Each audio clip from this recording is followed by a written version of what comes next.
Everyone, welcome back to my channel एनमेडियम 98। So friend, आज के इस वीडियो में हम कीमोथेरेपी के बारे में डिस्कस करने वाले हैं, जिस थेरेपी का यूज़ कैंसर के ट्रीटमेंट के दौरान किया जाता है। तो चलिए बिना टाइम को वेस्ट किए हम टॉपिक को स्टार्ट करते हैं। तो फर्स्टली हम पढ़ेंगे कीमोथेरेपी के डेफिनेशन के बारे में। तो डेफिनेशन में क्या बताया गया है कि chemotherapy is the use of medicine to treat cancer और kill cancerous cell. It may be use to cure cancer, help it from spreading और रिड्यूस सिम्टम्स। मीन्स कीमोथेरेपी के दौरान मेडिसिन का यूज़ करके जो कैंसर होता है उसको ट्रीट करते हैं, या जितने भी कैंसरस सेल्स होते हैं उसको किल किया जाता है, जिसके थ्रू जो कैंसर है वो प्रॉपर वे में क्योर हो जाता है, या जो उसकी स्प्रेडिंग है उसको भी हम कंट्रोल कर सकते हैं, और साथ ही साथ जितने भी उसके सिम्टम्स हैं कैंसर के दौरान जो भी सिम्टम्स अपीयर हो रहे हैं उसको रिड्यूस किया जाता है। ठीक है, इट मीन्स कीमोथेरेपी एक ऐसी थेरेपी होती है जिसके दौरान हम मेडिसिन का यूज करके कैंसर या जितने भी कैंसरस सेल है उसको ट्रीट किया जाता है, कंट्रोल किया जाता है, या उसके स्प्रेडिंग को या उसके सिम्टम्स को रिड्यूस किया जाता है। ओके, नेक्स्ट पढ़ेंगे इसके बाद हम कीमोथेरेपी का गोल। ठीक है, यानी कि गोल ऑफ कीमोथेरेपी। तो जो कीमोथेरेपी है इसके मेनली 3 गोल्स होते हैं, यानी 3 पॉसिबल गोल है। फर्स्ट है क्योर, सेकंड वन है कंट्रोल एंड थर्ड वन है पैलिएशन। क्योर फर्स्ट, यानी क्योर के दौरान जितने भी कैंसरस सेल है उसको ट्रीटमेंट के थ्रू पर्सन को प्रॉपर वे में क्योर किया जाएगा या परमानेंट वे में ठीक किया जाएगा। ठीक है, कंट्रोल, यानी कि जो कैंसरस सेल है उसके स्प्रेडिंग को रोकना। मीन्स जो कैंसरस सेल ग्रो कर रहा है या उसका बहुत ही ज़्यादा एक्स्ट्रा ग्रोथ एंड डेवलपमेंट हो रहा है उसको कंट्रोल करना। नेक्स्ट वन है थर्ड पैलिएशन। पैलिएशन का मतलब होता है रिपेयरमेंट या मरम्मत करना। ठीक है, यानी कि जो भी सिम्टम्स हैं या जो उसकी स्प्रेडिंग हो रही है उसको रोकना, कंट्रोल करना, साथ ही साथ उसका रिपेयरमेंट करना। ओके, यानी कीमोथेरेपी के मेन 3 गोल हो गए, cure, control and palliation. Okay, next पढ़ेंगे इसके बाद हम पर्पज़ ऑफ कीमोथेरेपी, यानी कि कीमोथेरेपी है इसका क्या क्या पर्पज़ होते हैं, जिसमें फर्स्ट वन में बताया गया है to control sign and symptoms, यानी कि जो भी साइन एंड सिम्टम्स, जो भी चिन्ह और लक्षण दिखाई दे रहे हैं कैंसर के दौरान उसको कंट्रोल करना।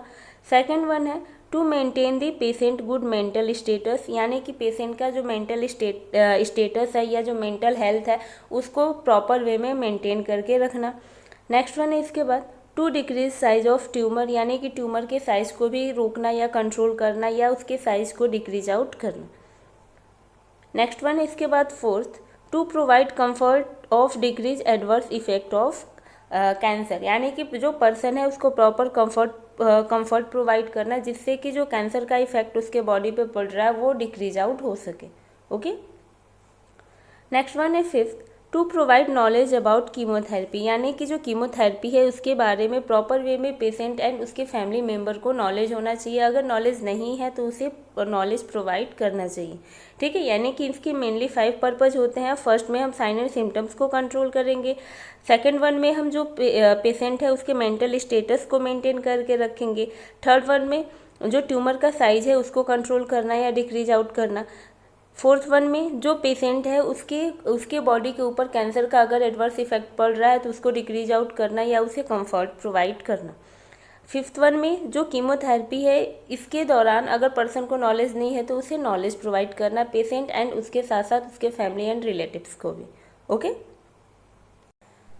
सो नेक्स्ट पढ़ेंगे इसके बाद हम रूट ऑफ कीमोथेरेपी एडमिनिस्ट्रेशन, यानी कि जो कीमोथेरेपी है उसको कौन कौन से रूट द्वारा बॉडी में एडमिनिस्टर किया जाता है, जिसमें फर्स्ट वन है ओरल रूट। ओरल रूट यानी कि ओरल कैविटी के थ्रू भी कीमोथेरेपी प्रोवाइड किया जाता है। नेक्स्ट वन है इंट्रावेनस। इंट्रावेनस यानी कि आईवी रूट या वेन में डायरेक्टली जो कीमोथेरेपी है उसको प्रोवाइड करना। नेक्स्ट वन है सबक्यूटेनियस, यानी स्किन की जो सबक्यूटेनियस लेयर होती है उसके थ्रू भी कीमोथेरेपी को एडमिनिस्टर किया जाता है। नेक्स्ट वन है इसके बाद इंट्राडर्मल, यानी कि इंट्राडर्मली भी जो कीमोथेराप्यूटिक ड्रग है उसको बॉडी में इंसर्ट किया जाता है। ओके, नेक्स्ट वन है इसके बाद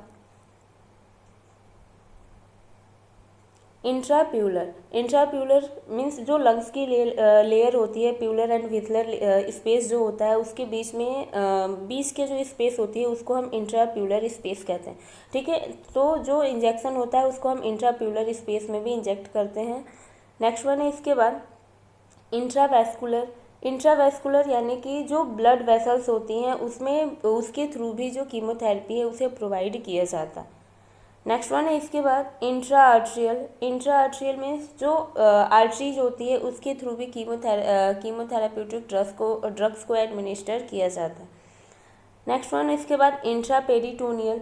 इंट्रा पेरिटोनियल मीन्स जो बॉडी कैविटी है इसके थ्रू भी जो कीमोथेराप्यूटिक ड्रग्स है या जो कीमोथेरेपी है उसको इंसर्ट किया जाता है या एडमिनिस्टर किया जाता है। ठीक है, नेक्स्ट पढ़ेंगे इसके बाद हेल्थ टीम इन कीमोथेरेपी, यानी कि कीमोथेरेपी अगर प्रोवाइड किया जा रहा है तो उस दौरान कौन कौन से हेल्थ टीम मेंबर की ज़रूरत होती है या नीड पड़ती है।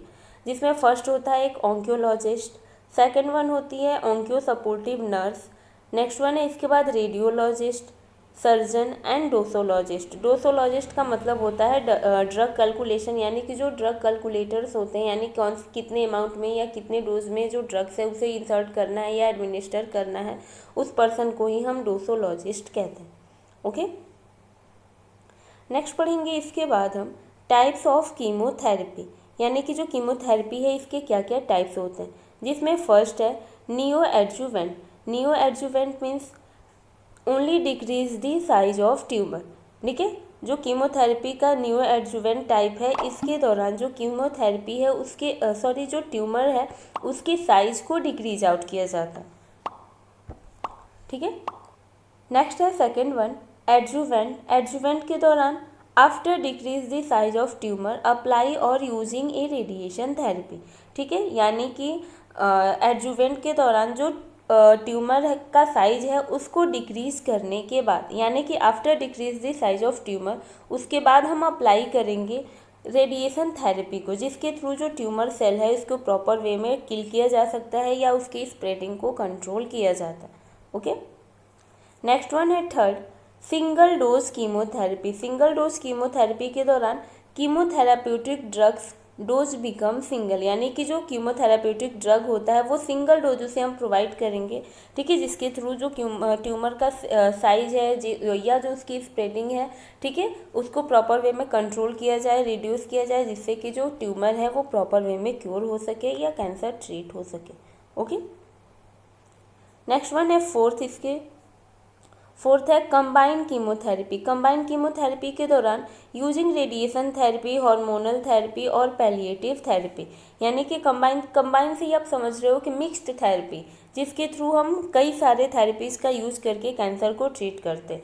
जैसे कि रेडिएशन थेरेपी भी यूज़ कर सकते हैं, हार्मोनल थेरेपी या पैलिएटिव थेरेपी का यूज़ करके जो कैंसर है उसको ट्रीट किया जाता है। ओके, सो नेक्स्ट पढ़ेंगे इसके बाद हम टाइप्स ऑफ कीमोथेरेपी ड्रग्स। ठीक है, यानी कि जो कीमोथेरेपी ड्रग्स होते हैं उसके क्या क्या टाइप्स होते हैं। इससे पहले मैंने आपको कीमोथेरेपी के टाइप्स के बारे में बताया, अब कीमोथेरेपी ड्रग्स के टाइप्स के बारे में हम पढ़ने वाले हैं। ठीक है, तो जो कीमोथेरेपी ड्रग्स होते हैं इसके मेनली 5 टाइप्स होते हैं, जिसको कि इंडिकेट किया गया है 3 ATM से। ठीक है, 3 ATM का मतलब क्या होता है। फर्स्ट ए का मतलब होता है एल्केलाइटिंग एजेंट। ठीक है, सेकेंड ए का मतलब होता है एंटी मेटाबॉलिक, थर्ड ए का मतलब होता है एंटीबायोटिक, टी का मतलब क्या होता है टोपो आइसोमरेज, एम का मतलब क्या होता है माइटोलिक एंड वीनो एल्केलॉइड। ठीक है, तो चलिए एक एक करके इन सारे टाइप्स को हम डिस्कस करते हैं। जिसमें हम फर्स्ट पढ़ेंगे, फर्स्ट इसके टाइप में मैंने बताया ई का मतलब एल्केलाइटिंग एजेंट, यानी इसका फर्स्ट टाइप के दौरान क्या होता है कि this drug damage the DNA and RNA of cancer cell. ठीक है, यानी एल्केलाइटिंग एजेंट का काम क्या होता है, या जो इस ड्रग है इसका काम क्या होता है कि जो DNA और RNA कैंसर सेल्स होते हैं उसको ये ड्रग डैमेज करता है या किल आउट करता है। ठीक है, एग्जाम्पल के तौर पे बुस्लोफेन, स्प्लैटिन एंड साइक्लोफास्फेमाइड, या इसके अलावा भी बहुत सारे एल्केलाइटिंग एजेंट होते हैं। ठीक है, नेक्स्ट वन है इसके बाद एंटी मेटाबॉलिक। एंटी मेटाबॉलिक का काम क्या होता है कि this drug block the DNA and RNA। ठीक है, यानी कि DNA और RNA को ही वो ब्लॉक कर देता है, जिसके थ्रू जो कैंसर होते हैं वो मतलब प्रॉपर वे में अपीयर ही नहीं हो पाएंगे। ठीक है, यानी सेल ही ब्लॉक हो जाएगा तो वो किसी दूसरे सेल को अफेक्ट नहीं करेगा। ठीक है, यानी इस ड्रग का काम क्या होता है कि DNA एंड RNA सेल को ही ब्लॉक कर देना। एग्जाम्पल के तौर पर सिताराबिन, हाइड्रोक्सिन यूरिया या मीथोट्रेक्सेट जैसे ड्रग्स का यूज़ किया जाता है। ओके, नेक्स्ट वन है इसके बाद थर्ड एंटीबायोटिक। एंटीबायोटिक का यूज़ किस लिए करते हैं, तो इसमें this drug stop the reproduction of DNA and RNA, ठीक है, यानी कि डीएनए और आरएनए के रिप्रोडक्शन को ही वो स्टॉप कर देता है, यानी ये प्रॉपर वे में रिप्रोड्यूस ही नहीं हो पाता है। अगर इस ड्रग का कीमोथेरेपी के दौरान यूज़ करेंगे तो जो डीएनए और आरएनए सेल्स होते हैं जहाँ से वो रिप्रोड्यूस हो रहे हैं वो बिल्कुल स्टॉप हो जाएंगे, ठीक है। ड्रग कौन कौन सा हम यूज़ करते हैं, जैसे एग्जाम्पल के तौर पे नियोमाइसिन, बीलोमाइसिन, एंटी नियोमाइसिन एंड मीटोमाइसिन जैसे ड्रग्स का यूज़ किया जाता है। Okay,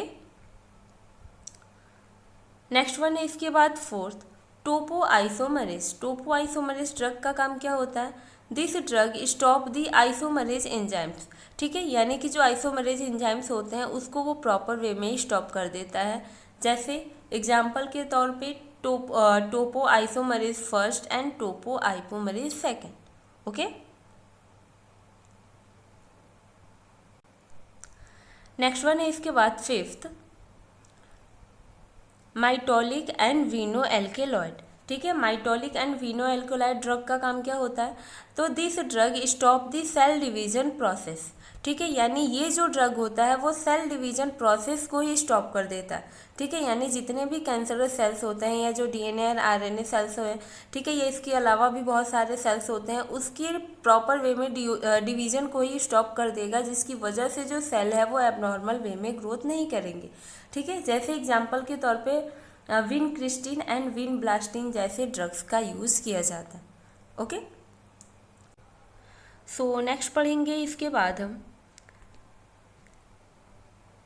side effect of chemotherapy drugs, ठीक है, यानी कि जो कीमोथेरेपी है इसके दौरान क्या क्या कीमोथेरेपी प्रोवाइड करने के बाद क्या क्या साइड इफ़ेक्ट देखने को मिलता है, जिसमें फर्स्ट है एलोपेसिया। एलोपेसिया का मतलब होता है हेयर लॉस, ठीक है, जो कि ये मेन साइड इफ़ेक्ट होता है कीमोथेरेपी के दौरान, या कैंसर अगर किसी भी पर्सन को हुआ है उसे कीमोथेरेपी अगर प्रोवाइड किया जा रहा है तो जो मेन साइड इफ़ेक्ट देखने को मिलता है वो है एलोपेसिया, जिसका मीन होता है हेयर लॉस। ओके, साथ ही साथ फैटिक भी देखने को मिलेगा, नॉइजिया एंड वॉमिटिंग जैसी कंडीशन भी देखने को मिलती है, वीकनेस, ठीक है। नेक्स्ट वन है इसके बाद स्टोमेटाइटिस। स्टोमेटाइटिस का मतलब क्या होता है, इन्फ्लामेशन ऑफ द माउथ, यानी माउथ के अंदर या जो ओरल कैविटी है उसके अंदर इन्फ्लामेशन का होना ही स्टोमेटाइटिस कहलाता है, ठीक है। नेक्स्ट वन है इसके बाद कार्डियोटॉक्सिसिटी। कार्डियोटॉक्सिसिटी का मतलब damage of the heart muscles, यानी कि जो हार्ट मसल्स होती है वो धीरे धीरे डैमेज होने लगेंगी। ओके, नेक्स्ट वन है इसके बाद renal toxicity. Renal toxicity, renal यानी कि किडनी, ठीक है, तो जाहिर सी बात है टॉक्सिसिटी का मतलब होता है डैमेज होना, ठीक है, तो रीनल यानी कि किडनी का डैमेज होना, किडनी जो होती है वो भी धीरे धीरे डैमेज होना स्टार्ट हो जाएगी। नेक्स्ट वन है इसके बाद पल्मोनरी टॉक्सिसिटी। पल्मोनरी यानी लंग्स, ठीक है, लंग्स जो लंग्स है वो भी धीरे धीरे उसके अंदर टॉक्सिसिटी प्रेजेंट होने लगेगी या टॉक्सिक इफेक्ट पड़ना शुरू हो जाएगा, जिसकी वजह से जो लंग्स है वो भी अफेक्ट होना या डैमेज होना शुरू हो जाता है। ओके, नेक्स्ट वन है इसके बाद न्यूरोटॉक्सिसिटी। न्यूरो यानी ब्रेन यानी नर्वस सिस्टम, ठीक है, नर्वस सिस्टम भी धीरे धीरे डैमेज होने लगता है। अगर ब्रेन ट्यूमर हुआ है या उसके दौरान कीमोथेरेपी प्रोवाइड किया जा रहा है तो उसकी वजह से भी नर्वस सिस्टम पे एडवर्स इफेक्ट पड़ता है या बैड इफेक्ट पड़ता है। ओके, नेक्स्ट वन है इसके बाद मीलो सप्रेशन। मीलो सप्रेशन का मतलब क्या होता है, increase production of blood cells, ठीक है, यानी कि जो ब्लड सेल्स होते हैं उसका जो प्रोडक्शन होता है वो बहुत ही ज़्यादा एबनॉर्मल वे में हो जाता है, या जो उसका प्रोडक्शन है वो इंक्रीज कर जाता है। ओके, नेक्स्ट वन है इसके बाद टेस्ट चेंजेज, यानी माउथ चेंजेज या टेस्ट जो है उसका वो किसी भी तरीके के टेस्ट को प्रॉपर वे में सही रूप से नहीं पहचान पाएगा कि वो कौन से चीज़ को खा रहा है या किस तरीके के ड्रिंक को ड्रिंक कर रहा है, ठीक है। नेक्स्ट वन है इसके बाद ल्यूकीमिया जैसी कंडीशन भी देखने को मिलती है, ठीक है, ल्यूकीमिया यानी कि ब्लड कैंसर। नेक्स्ट वन है इसके बाद स्किन चेंजेज। स्किन चेंजेज में क्या देखने को मिलेगा कि जो स्किन है वो बहुत ही ज़्यादा ड्राई हो जाती है, ठीक है। नेक्स्ट वन है इसके बाद गोनैडल सप्रेशन। गोनैडल सप्रेशन का मतलब क्या होता है, testicular and ovarian functions can be affected, ठीक है, यानी कि जो टेस्टिस और ओवरी का जो फंक्शन होता है वो धीरे धीरे लॉस हो जाता है या वो प्रॉपर वे में अपना फंक्शन करना स्टॉप कर देता है, ठीक है। नेक्स्ट वन है एबनॉर्मल ब्लीडिंग का होना, और लास्ट वन है डायरिया जैसे कंडीशन भी देखने को मिलती है। ओके, नेक्स्ट पढ़ेंगे इसके बाद हम नर्सिंग मैनेजमेंट ऑफ कीमोथेरेपी, यानी कि कीमोथेरेपी प्रोवाइड किया जा रहा है तो उस दौरान क्या क्या नर्सिंग मैनेजमेंट किया जाता है, ठीक है। जिसमें फर्स्ट है assess the general condition of the patient, यानी पेशेंट की जनरल कंडीशन को एसेस करना। नेक्स्ट वन है इसके बाद check the weight of the patient, यानी पेशेंट के वेट को मेजर करना। नेक्स्ट वन है इसके बाद check the bowel and bladder condition, यानी पेशेंट का जो बॉवेल एंड ब्लैडर कंडीशन है उसको भी प्रॉपर वे में मेजर आउट करना या चेक करते रहना चाहिए, ठीक है। नेक्स्ट वन है इसके बाद check the body fluid of the patient, यानी पेशेंट का बॉडी फ्लूइड यानी कि वाटर का लेवल क्या है या उसका हाइड्रेशन स्टेटस क्या है, या सिंपल वे में क्या है तो बॉडी फ्लूइड को भी प्रॉपर वे में मेंटेन करके रखना या चेकआउट करते रहना चाहिए, ओके। नेक्स्ट वन है इसके बाद assess the vital sign of the patient, यानी पेशेंट के वाइटल साइन को भी मेजर करते रहना चाहिए। नेक्स्ट वन है इसके बाद assess the position of the patient and provide comfortable position, यानी पेशेंट के जो पोजीशन है उसको एसेस करना या उसको उसके कंडीशन के अकॉर्डिंग कंफर्टेबल पोजीशन प्रोवाइड करना, ठीक है। नेक्स्ट वन है इसके बाद 7 assess the mental status of the patient, यानी पेशेंट के मेंटल स्टेटस को भी मेंटेन करना या एसेस करते रहना चाहिए, जिसके थ्रू उसका जो एंजाइटी लेवल है, डिप्रेशन लेवल है एंड जो उसका स्ट्रेस लेवल है वो रिड्यूस हो सके या मेंटेन हो सके, ओके। नेक्स्ट वन इसके बाद प्रोवाइड साइकोलॉजिकल सपोर्ट, यानी पेशेंट को साइकोलॉजिकल सपोर्ट यानी मानसिक सहारा देना, जिसके थ्रू की जो उसका हेल्थ स्टेटस है वो इम्प्रूव हो सके या जो फियर उसके अंदर बना हुआ है वो डिक्रीज आउट हो सके, ओके।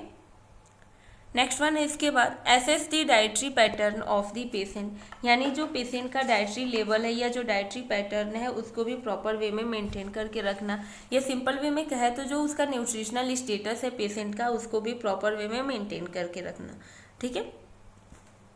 नेक्स्ट वन है इसके बाद antiemetic should be administer 1 hour prior chemotherapy, ठीक है, यानी कीमोथेरेपी प्रोवाइड करने से 1 आवर पहले ही उसे एंटी एमेटिक मेडिसिन प्रोवाइड करना, ठीक है। एंटी एमेटिक मेडिसिन यानी वॉमिटिंग को कंट्रोल करना या प्रिवेंट करने के लिए एंटी एमेटिक ड्रग्स का या मेडिसिन का यूज़ किया जाता है, ओके। नेक्स्ट वन है इसके बाद assess the side effect of drug therapy, यानी कि कीमोथेरेपी या ड्रग थेरेपी प्रोवाइड किया जा रहा है तो उसकी साइड इफेक्ट को भी प्रॉपर या टाइमली एसेस करते रहना चाहिए, ठीक है, क्योंकि कीमोथेरेपी के दौरान जो साइड इफेक्ट होते हैं वो सबसे ज़्यादा बॉडी पे देखने को मिलता है, ओके। नेक्स्ट वन है इसके बाद using 5 rights during drug administration by nurse, यानी कि ड्रग एडमिनिस्ट्रेशन के दौरान जो नर्स होती है उसे 5 राइट्स का यूज़ करना चाहिए, ठीक है। 5 राइट्स कौन कौन से होते हैं? Right patient, right drug, right dose, right route and right time, ठीक है। यानी राइट पेशेंट होना चाहिए, सही पेशेंट का चुनाव करना, सही ड्रग का चुनाव करना, सही डोज का चुनाव करना, ठीक है, सही रूट एंड सही समय, यानी कि 5 राइट्स का प्रॉपर यूज़ करके कीमोथेरेपी ड्रग या इसके अलावा कीमोथेरेपी के अलावा भी जो भी ड्रग्स होते हैं उसको 5 राइट्स के दौरान ही 5 राइट्स के थ्रू ही ड्रग को एडमिनिस्टर करना चाहिए, ओके। सो आज का टॉपिक यहीं पे स्टॉप होता है। आई होप आपको वीडियो पसंद आई होगी। अगर वीडियो पसंद आई है तो प्लीज़ वीडियो को लाइक करें, कमेंट करें एंड शेयर करें एंड चैनल को सब्सक्राइब भी कर दें। Thank you.